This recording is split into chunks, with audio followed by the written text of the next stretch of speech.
Morning students.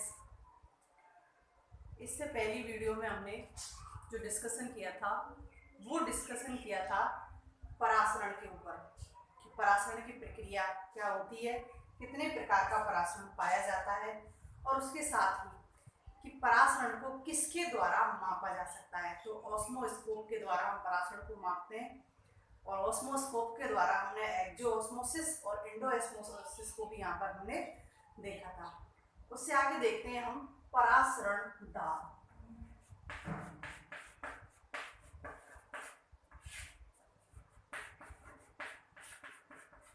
Osmotic pressure,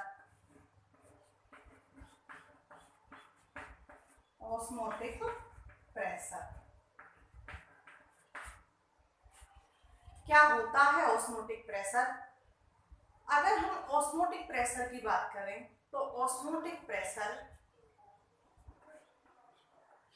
किसी विलयन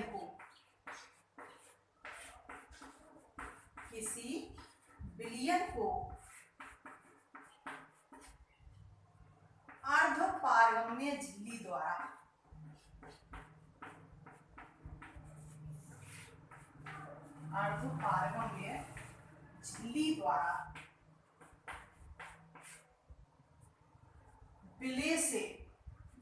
विलायक से, और विलायक कौन होता है ना? जल। पृथक रखने पर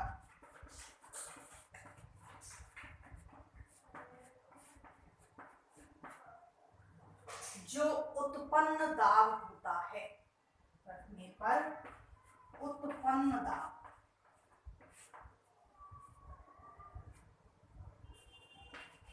क्या कहलाता है? ऑस्मोटिक प्रेशर कहलाता है। किसी भी विलयन को अर्धपारगम्य झिल्ली के द्वारा विलायक से अलग करने पर, विलयन और विलायक को अर्धपारगम्य झिल्ली के द्वारा जब हम अलग करते हैं तो यहाँ पर एक दाब उत्पन्न होता है। वो दाब यहाँ पर विलयन की सांद्रता के कारण और विलायक की सांद्रता के अंतर के कारण, दोनों की सांद्रता के अंतर के कारण यहाँ पर उत्पन्न होता है। और यहाँ दोनों की ही सांद्रता के कारण यहाँ पर दोनों तरफ फोर्स लगते हैं, तो यहाँ पर जो उत्पन्न दाब होता है वही दाब क्या कहलाता है? ऑस्मोटिक प्रेशर कहलाता है। अगर हम ऑस्मोटिक प्रेशर की बात करें तो ये ऑस्मोटिक प्रेशर अनुक्रमानुपाती होता है विलयन में विलय के अणुओं की संख्या, विलय के अणुओं की संख्या। अगर विलयन में विलय के अणुओं की संख्या बढ़ा दी जाए तो यहाँ पर ऑस्मोटिक प्रेशर भी बढ़ जाता है। क्यों बढ़ जाता है? जब विलय के अंदर, विलयन के अंदर विलय के अणुओं की संख्या बढ़ाएंगे या तो यहाँ पर विलयन की सांद्रता बढ़ती है, और जब विलयन की सांद्रता बढ़ेगी तो सांद्रता बढ़ने के साथ साथ यहाँ एक साथ में हमने विलयन ले लिया और एक साइड में यहाँ पर विलायक ले लिया। तो विलयन की यहाँ लगातार सांद्रता बढ़ा रहे हैं और यहाँ पर जल उपस्थित है, तो जल की सांद्रता इधर आ है। जल की टेंडेंसी होती है कि वो अपनी अधिक सांद्रता से कम सांद्रता की ओर गमन करता है। ये इधर से इधर मूव करेगा और जब ये इधर से इधर मूव करेगा तो ये सेमी परमेबल मेम्ब्रेन इसको रोकने की कोशिश करेगी, तो इधर से भी फोर्स लगेगा और इधर से भी फोर्स लगेगा, तो यहाँ जितनी संख्या अधिक होगी उतना ही ऑस्मोटिक प्रेशर अधिक होगा। नेक्स्ट बात करते हैं कि यहाँ पर अगर हम शुद्ध विलयन का ऑस्मोटिक प्रेशर देखें या फिर शुद्ध विलायक का ऑस्मोटिक प्रेशर देखें तो यहाँ पर क्या होता है। तो जो फर्स्ट देखते हैं हम विलायक का, जो विलायक होता है, जो हमने जल लिया है, ये शुद्ध है। यहाँ पर किसी भी प्रकार का कोई विलेय प्रेजेंट नहीं है या फिर कोई और तत्व यहाँ प्रेजेंट नहीं है, शुद्ध विलायक है। तो इसका जो ऑस्मोटिक प्रेशर होता है ये क्या होता है, 0। यहाँ पर विलायक का ऑस्मोटिक प्रेशर 0 होता है, शुद्ध विलायक का। तो विलयन का क्या होगा, विलयन के ऑस्मोटिक प्रेशर की बात करें तो ये तो 0 है। अब इसमें विलय मिला रहे हैं, तो विलय मिलाने पर यहाँ पर विलयन का ऑस्मोटिक प्रेशर बढ़ जाएगा। विलय मिलाने पर विलयन का ऑस्मोटिक प्रेशर बढ़ जाएगा। इसीलिए हमेशा विलयन का जो ऑस्मोटिक प्रेशर है वो क्या होता है, पॉजिटिव होता है, कभी भी नेगेटिव नहीं होता, हमेशा पॉजिटिव अवस्था में होता है। नेक्स्ट बात करते हैं कि यहाँ पर जो हमने ऑस्मोटिक प्रेशर पढ़ा था ये किसके द्वारा प्रभावित होता है, तो बच्चों ऑस्मोटिक प्रेशर अनुक्रमानुपाती होता है ताप के। ऑस्मोटिक प्रेशर अनुक्रमानुपाती होता है विलय के अणुओं की संख्या।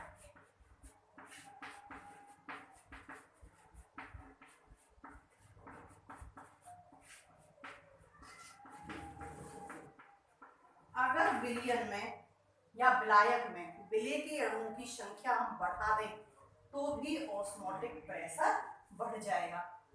अगर हम यहाँ पर ताप बढ़ा दें, और ताप किसका बढ़ाएंगे, विलयन का या विलायक का, क्योंकि विलायक के अंदर जब विलय मिल जाता है तो क्या बन जाता है, विलयन।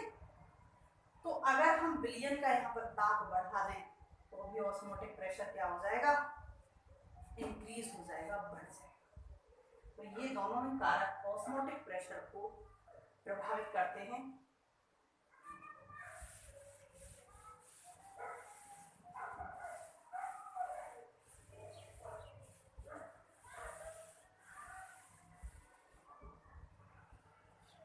नेक्स्ट बात करते हैं कि जो परासरण दाब है, हमने यहाँ पर जो परासरण दाब नहीं, परासरण, इस परासरण का सिग्निफिकेंस क्या है, महत्व क्या है।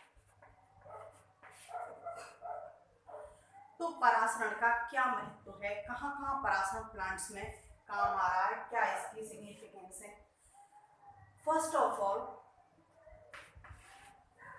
जो प्लांट्स के अंदर वाटर एब्जॉर्प्शन की क्रिया होती है, जल अवशोषण की जो प्रक्रिया होती है, वहां पर परासरण को काम में लिया जाता है।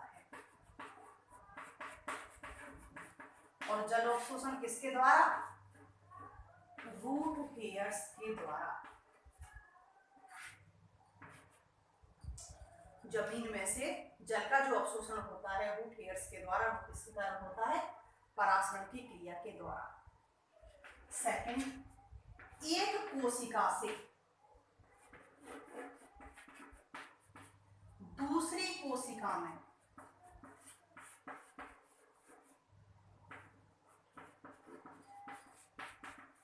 जल का प्रवेश,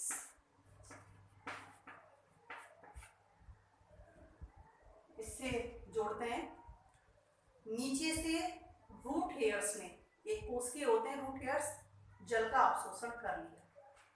अब ये रूट हेयर्स, क्योंकि यहाँ पर क्या बढ़ गया, ऑस्मोटिक प्रेशर, नॉर्मल सी बात है, तो यहाँ से आगे की तरफ जाएगा जल, इससे नेक्स्ट सेल में जाएगा, इससे फिर और अगली सेल में जाएगा। तो यहाँ पर जल एक कोशिका से दूसरी कोशिका में प्रवेश करता हुआ धीरे धीरे कहाँ पहुंच जाता है, पूरे प्लांट में बिखर जाता है, पूरे प्लांट की कोशिकाओं में फैल जाता है। तो ये प्रक्रिया किसके द्वारा होती है, परासरण के द्वारा यहाँ पर संपन्न होती है। नेक्स्ट,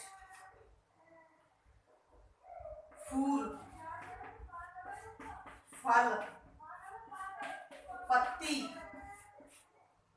ये सभी स्फीत अवस्था में या फिर कहें फैली हुई अवस्था में किसके कारण होते हैं? फूल, फल, पत्ती सभी फैली हुई अवस्था में यहाँ पर परासरण के कारण होते हैं, क्योंकि परासरण के कारण यहाँ कोशिकाएं स्फीत रहती हैं, और जब यहाँ पर कोशिकाएं स्फीत अवस्था में होंगी तो यहाँ पर वे स्वतः ही कैसी रहेंगी? फूली हुई अवस्था में रहेंगी और फैली हुई अवस्था में रहेंगी, जिसके कारण यहाँ फल, फूल और पत्ती फैली हुई, फूली हुई या स्फीत अवस्था में रहेंगे। इसके अलावा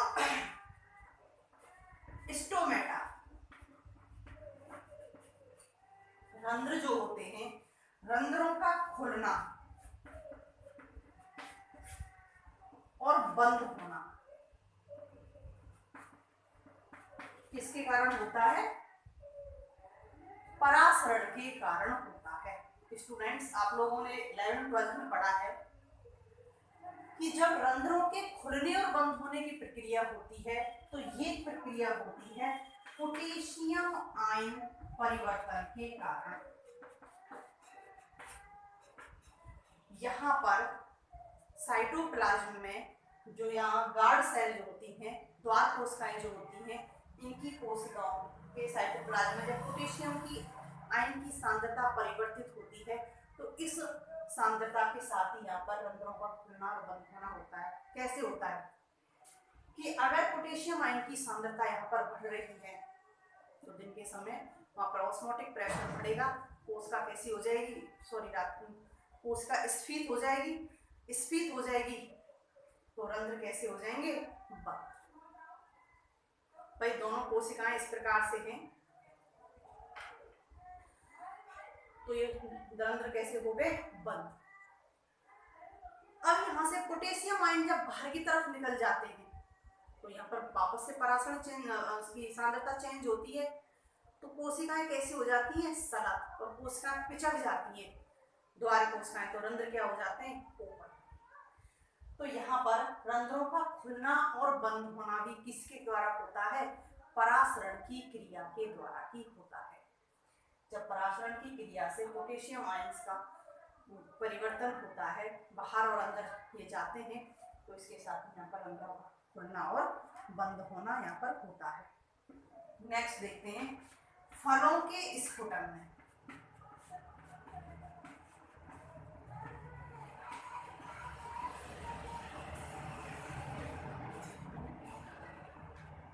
स्टूडेंट्स, जब हम फलों का प्रकीर्णन पढ़ते हैं, 12th के अंदर है फलों का प्रकीर्णन, जब हम पढ़ते हैं तो यहाँ पर कुछ फलों के अंदर जो प्रकीर्णन होता है वो विस्फुटन विधि के द्वारा होता है। कोशिकाओं के अंदर परासरण दाब अधिक होने पर उनकी जो सेल वॉल और मेम्ब्रेन होती है वो टूट जाती हैं, और टूटने के बाद में वो एकदम से खुल जाते हैं। परासरण क्रिया वहाँ बढ़ गई और बढ़ने से वो इनके अंदर स्फुटन हो जाता है, फलों में बीज बाहर की तरफ छिटका दिए जाते हैं। तो ये भी किसके कारण होता है? परासरण की क्रिया के द्वारा होता है।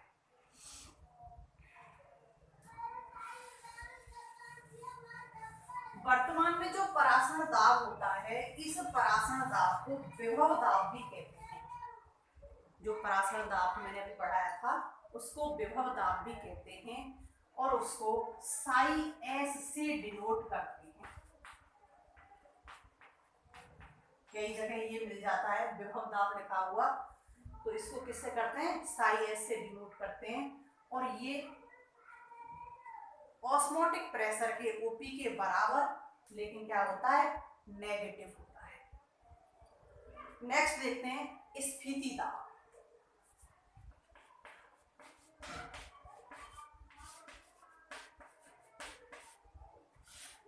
टर्गर प्रेशर, स्फीति दाब। क्या होता है स्फीति दाब? कोई कोशिका है,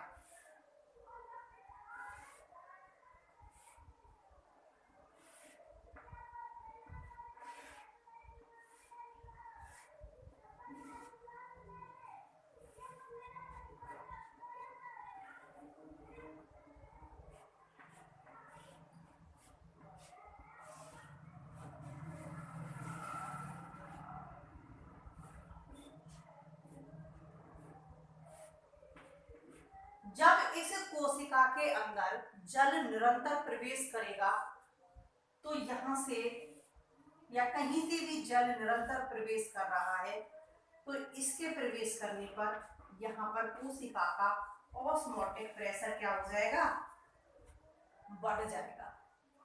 यहाँ पर परासरण दाब बढ़ जाएगा। कोशिका के अंदर जल निरंतर प्रवेश करने से, जब कोशिका के अंदर जल निरंतर प्रवेश कर रहा है तो इसके प्रवेश करने से यहाँ जो साइटोप्लाज्म होता है, ये साइटोप्लाज्म मेम्ब्रेन पर प्रेशर डालेगा। मेम्ब्रेन किस पर प्रेशर डालेगी, सेल वॉल पर। तो यहाँ पर कोशिका भित्ति पर लगने वाले बहिर्मुखी दाब को क्या कहते हैं, हम स्फीति दाब कहते हैं। ये चारों तरफ क्या प्रेजेंट है, इसको बोल दिया हमने सेल वॉल, और ये अंदर cell membrane. Cell membrane, cytoplasm ने सेल मेम्ब्रेन पर प्रेशर डाला और सेल मेम्ब्रेन ने किस पर डाला, सेल वॉल पर। तो ये क्या कहलाता है, स्फीति दाब कहलाता है, टर्गर प्रेशर कहलाता है। तो इसको ऐसे भी कह सकते हैं, साइटोप्लाज्म व सेल मेम्ब्रेन या प्लाज्मा मेम्ब्रेन के द्वारा सेल वॉल पर लगने वाला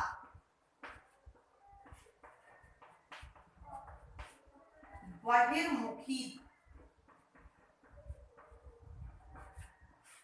दाब या प्रेशर क्या कहलाता है, स्फीति दाब कहलाता है, टर्गर प्रेशर कहलाता है। तो यहाँ ये टर्गर प्रेशर कहलाएगा। अब टर्गर प्रेशर के साथ साथ में यहाँ पर एक और होता है और वो होता है भित्ति दाब।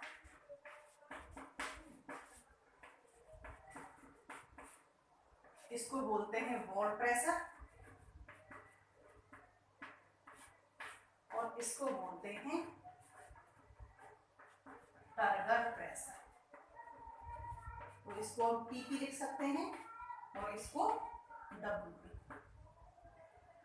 तो ये वॉल प्रेशर क्या होता है, जब कोशिका के अंदर टर्गर प्रेशर उत्पन्न होता है तो उसी समय पर वॉल प्रेशर भी उत्पन्न होता है। स्टूडेंट्स, यहाँ जो ये दाब लग रहा है सेल वॉल पर, जिसको हम क्या बोल रहे हैं, टर्गर प्रेशर,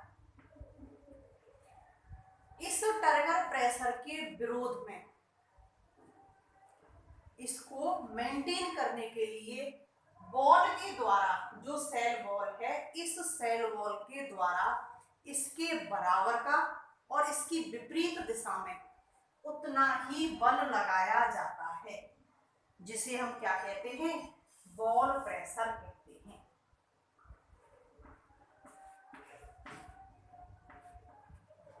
ये क्या कहलाता है, वॉल प्रेशर क्या कहलाएगा। ये टर्गर प्रेशर की विपरीत दिशा में और टर्गर प्रेशर की बराबर का होता है, जो कोशिका भित्ति के द्वारा लगाया जाता है।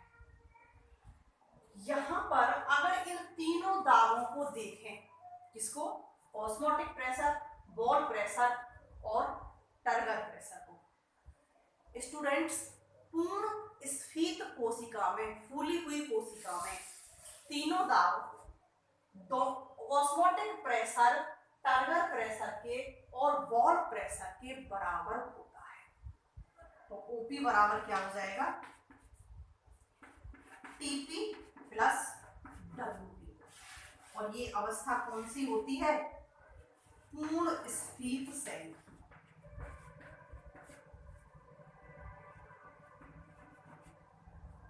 क्योंकि पूर्ण स्फीत सेल में तीनों प्रेशर प्रेजेंट होंगे, ऑस्मोटिक प्रेशर भी होगा, वॉल प्रेशर भी होगा और टर्गर प्रेशर भी होगा। So understood. तो समझ में आया होगा कि यहाँ पर ये बीच में क्या है, प्लांट्स के अंदर क्या पाई जाती है, रिक्तिकाएं, जो सेंटर में होती है, और इन्हीं के कारण साइटोप्लाज्म क्या होता है, वर्धीय। बॉल प्रेशर भित्ति के द्वारा, turgor pressure cytoplasm plus membrane के द्वारा भित्ति पर लगाया जाता है, और बॉल प्रेशर भित्ति के द्वारा यहाँ मेम्ब्रेन पर लगाया जाता है। और ऑस्मोटिक प्रेशर जल के अणुओं को जब निरंतर प्रवेश कोशिका के अंदर होता है तो यहाँ पर ऑस्मोटिक प्रेशर भी इंक्रीज होता है।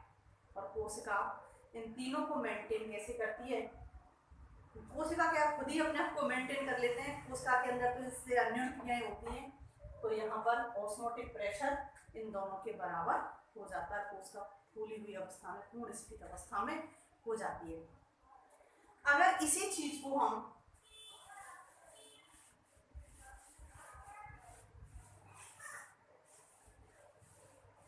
पिछकी हुई कोशिका के अंदर देखें, पूर्ण सलत कोशिका, सलत पिछकी हुई कोशिका के अंदर अगर हम देखें तो यहाँ पर टर्गर प्रेशर क्या होगा, 0।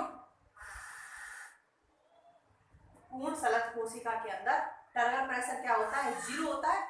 और क्यों होता है, जब वहां पर अंदर कोशिका के अंदर जल कम है तो वो कैसे मेम्ब्रेन वॉल के ऊपर कोई किसी भी प्रकार का कोई प्रेशर नहीं डालेगी, और जब वहां कोई प्रेशर नहीं डालेगी तो यहाँ टर्गर प्रेशर क्या होगा, 0। सो स्टूडेंट्स, ओपी बराबर हम क्या लिख सकते हैं, 0 प्लस डब्ल्यूपी। ओपी बराबर कह सकते हैं डब्ल्यूपी। तो यहाँ पर ऑस्मोटिक प्रेशर बॉल प्रेशर के बराबर होगा। ऑस्मोटिक प्रेशर किसके बराबर होगा, बॉल प्रेशर के बराबर होगा। एक पॉइंट और होता है, और वो होता है जीव द्रव्य कुंचित कोशिका।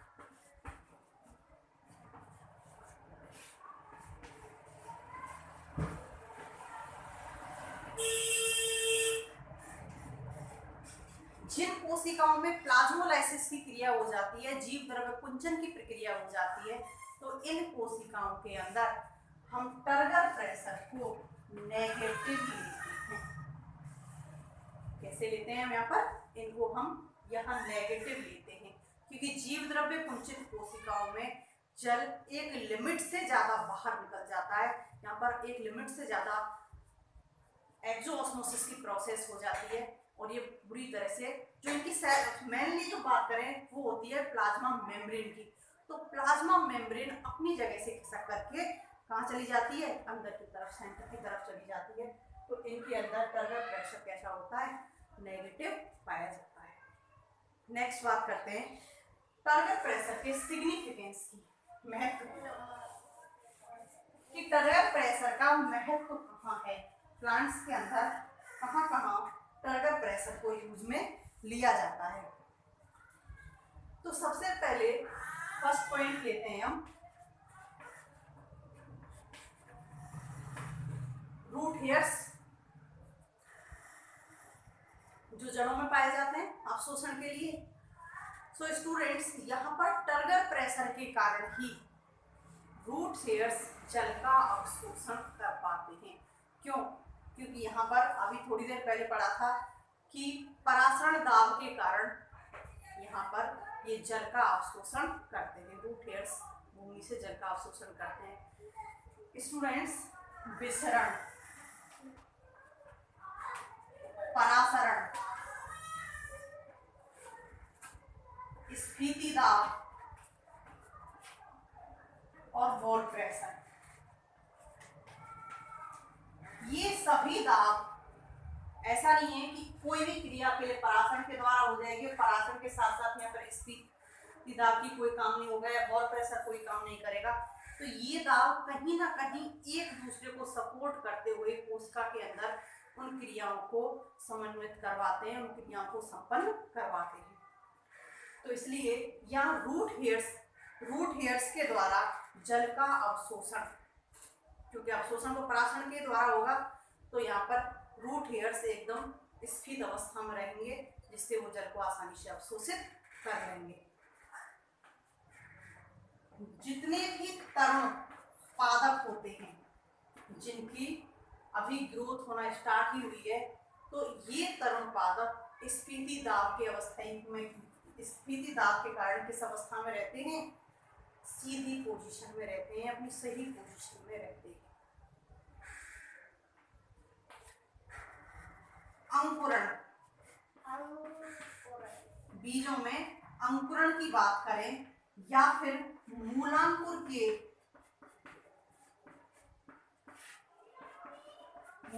का जमीन में या भूमि में प्रवेश।